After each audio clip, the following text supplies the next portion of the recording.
নমস্কার, জয় মা কামাখ্যা। যারা প্রচন্ড আর্থিক কষ্টে ভুগছেন তাদের জন্য এই ছোট্ট একটা টিপস।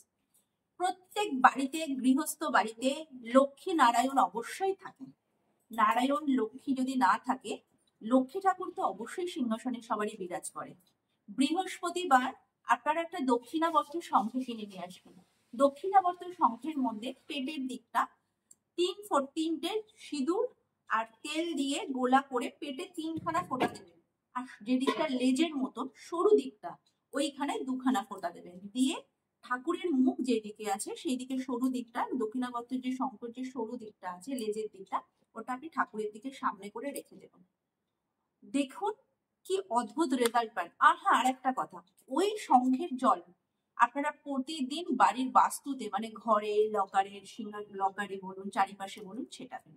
এতে আপনাদের কি হবে, নেগেটিভিটি কাটবে। প্রচুর অর্থ কষ্টে যারা ভুগছেন তাদের দারুণ রেজাল্ট হবে। 1 মাস করে দেখুন, দারুণ রেজাল্ট পাবেন। আমি গ্যারান্টি দিয়ে বলছি, করে দেখুন। নমস্কার।